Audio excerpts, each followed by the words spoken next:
Time for some more kitchen table astronomy with Hampshire College astronomer Dr. Salman Hameed, Mr. Universe. First off, we went to the first in the area Astronomy on Tap in East Hampton last week. It was a great time. It was really well attended. Sinclair Manning was there giving her speech. I did really good on the trivia. That's right. Well, I mean, I think you had some help. You corrected me in real time. That is I good. think I probably got 7 or 8 of the of the questions right on my own. But Professor Daniela Calzetti was there as well. So, but yeah, and great food. Yeah. And so it was really good. Every third Tuesday of the month, Astro on Tap. Love it. What are we talking about today? Black holes once again. Yes, but this is one of those news stories which is really interesting for astronomers, and sometimes it's hard to translate.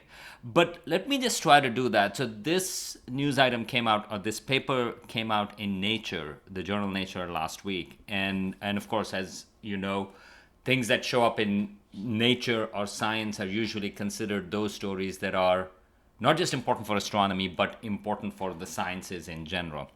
And so let me just tell you first what it is, and then I can try to walk a little bit through why it is actually really cool. Apart from the fact that, we are talking about black holes. Black holes are one of the coolest, most mysterious things in the universe. So there is a discovery of a really large jet from a galaxy. Now, a lot of what astronomers call active galaxies. Active galaxies are those which have supermassive black holes. Almost all galaxies have supermassive black holes. Our own Milky Way has a supermassive black holes. But active galaxies are those where there is a lot of action going on with that particular black hole. And again, just as a reminder, yes, things go in the black hole, and once they are inside the event horizon, nothing can come out. But before they go in, you have an accretion disk usually, and the material is sped up close to the speed of light, and the friction that it produces, actually that material can really light up. It can have a lot of energy. In fact, it's the most energetic thing in the universe. Besides toddlers. Where do they find their energy? That is right. And so some of the material that is around the black hole, so this has not gone inside the event horizon, but it is right outside of it, spiraling in, it can get funneled into a jet. And these jets, we have seen in other galaxies, can then go tens of thousands of light years so they from shoot the galaxy.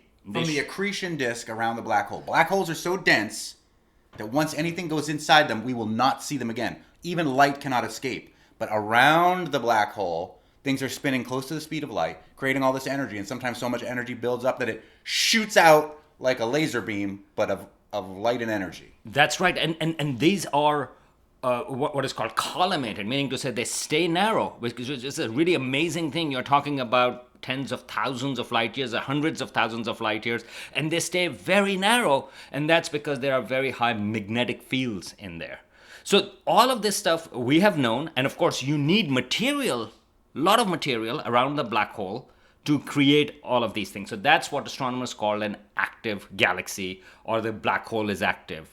So that's the the foundations of it. We know these things happen. We have seen that. Oftentimes these jets are seen not in visible light, but in radio waves, right? Sometimes in X-rays, but mostly in radio waves. And we know, that these jets can actually be bigger than the size of the galaxy. So that's actually pretty cool. Yeah. Just as a side note, when I was doing my PhD, one of the galaxies we were looking at this ionized gas, meaning to say that this is called, it's a hydrogen gas, but in a particular light with a filter. And we were looking at this really boring galaxy, which was supposed that nothing is going on in the visible light. And I was in Chile, and we were just taking raw images with this filter that actually got this light in a slightly different narrow filter. And we saw way outside of this galaxy a giant filament, beyond what we could see in stars. And we were struck by it. And then we did more observation, and it turns out this was that phenomena where a jet had gone in and hitting some material way out. And so that was sort of like, we discovered this what was called H alpha filament or gas in ionized that is being hit by this black hole at the center of the galaxy. So again, you can actually find interesting things like that, and that can be beyond what the stars reside in the galaxies. So what is going on right now about this Nature paper?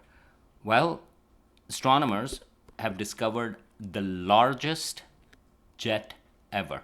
Not just that, it is probably the largest structure created by a physical object ever. So just to give you a scale, here is a galaxy which is about quite far, actually, 7 billion light years from us. So it's like, quite far. And it has a jet. So it has a supermassive black hole in the middle, but it has a jet that is about 23 million light years across. Okay, So, yeah. Yeah, for the layperson, first of all, 7 billion light years ago, 7 billion years ago, the light from this galaxy left. It is only reaching us now.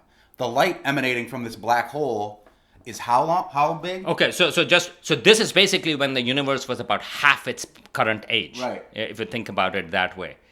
And so our Milky Way galaxy, here is another way of thinking about it. Our Milky Way galaxy is huge. We are on this tiny corner. You have seen those t-shirts that says, "You are here," right? Yeah. So we are about 30,000 light years from the center of the galaxy, right? And so end to end, our entire galaxy, which has more than 100 billion stars, our sun is just one of them, end to end is about 100,000 light years or so. So this particular jet, so this is the center, supermassive black hole in the center. It's creating that jet. It is 23 million light years big. You can have 140 Milky Ways in the path of this jet. You could lay 140 Milky Ways right next to each other, and it would still be the length of this lasered flashlight jet shooting out from the accretion disk from this galaxy 7 billion light years away.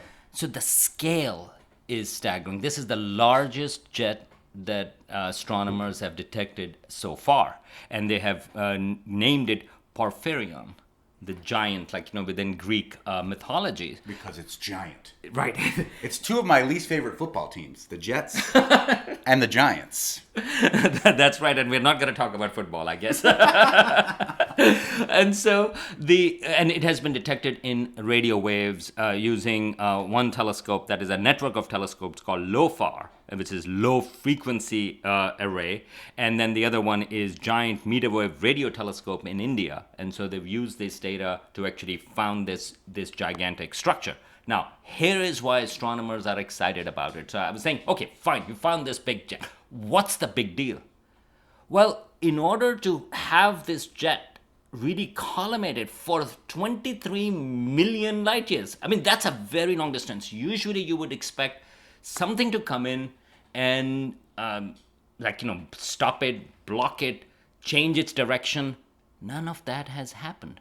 And that is really surprising, because oftentimes these jets run into something. And as I was mentioning about this filament that we found, because it was hitting some gas in between. Here you have this jet for 23 million light years long, and it just keeps on going. And they also think that that in order to sustain this, you need a lot of magnetic fields. In order to sustain this length, remember, over 100 Milky Ways end to end. So this is far beyond the galaxy that is hosting it. You need to have these strong magnetic fields that are keeping it collimated for over 1 billion years. And if you want to do that, you need to have a constant stream of food feeding the supermassive black hole in order to keep this material constant throughout. So you can see why astronomers are excited about it, because this is a really interesting object, because this jet is doing things which we have never seen it do. And what astronomers call it, the scale of that is of the scale of a cosmic web. And cosmic web is a way of thinking about the large scale structure of the universe. So when we think about the largest structures, we think about like these galaxies are distributed in filaments, like their locations are in filaments, and in between you have these empty voids. It's not empty, but the density is much lower. So astronomers try to figure out, well, how did that large scale structure of the universe was formed? And in this particular case, you have a jet that is on the scale of these giant voids. And so it allows us potentially to figure out the properties of the universe being impacted by jets like this. And so one of the things that people are looking at, as I already mentioned, in order to keep this jet sort of like narrow, at a point like or like small, you need a lot of magnetic fields. And so there has been a puzzle. Why does our universe has a lot of magnetic fields? So if you look at the space between galaxies, which is called intergalactic medium, or inside galaxies, which is called interstellar medium between stars, it is magnetized. So there was this big question: why is it magnetized? I mean, our sun, it has magnetic fields. Those are very crucial. And so it inherited it from the gas cloud that it was born from. Why was there magnetic field in the first place? So this is one of the ways astronomers are thinking that the material between galaxies and then inside galaxies may have been magnetized through the presence of these type of large jets. So the jets themselves may be what's magnetizing everything? They are creating this material. They are bringing this material out and spreading it out, right? So you are heating up gas because this is a heated material. So it's also providing a lot of heat to the material around, and also bringing magnetic fields, magnetized material to the galaxies and the space between galaxies. So those are some of the reasons why this is actually a really big deal.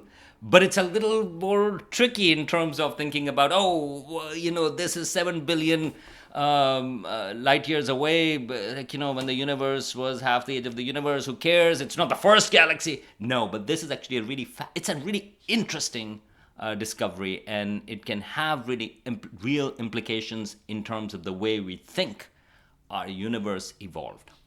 Just the scale of how large this jet is, that's called, once again, what? Porphyrion. Porphyrion, like the giant.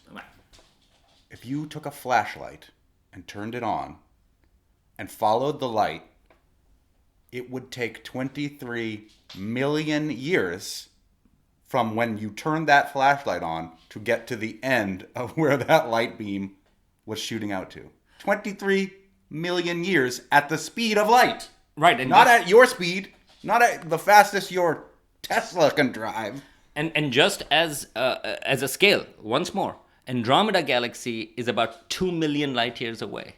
Right? So here we are talking about 10 times the distance to Andromeda. And you have to sustain this. That's why they think that it has been around actually 2 billion years that it has sustained this, because it's not just one time the particle went up. It has sustained this jet 23 million light years long for a long period of time. And astronomers think that it has been there at least for 2 billion years. And so you need to have possibly galaxy mergers and two galaxies merged, and the material from it has been feeding the black hole, or maybe a series of mergers. But it's really interesting. Now astronomers do have the capacity to potentially discover other jets like this as well. But right now, this is the largest jet discovered. So really cool. Astronomers find these things, and again, we are so small. We were talking about we are here in those Milky Way pictures. Here we are talking about scales of the large scale structure of the universe, not just Milky Way or the solar system. I still keep going back to football. I can't believe the Jets beat the Patriots so bad last Thursday. You used to not be able to not beat the Jets.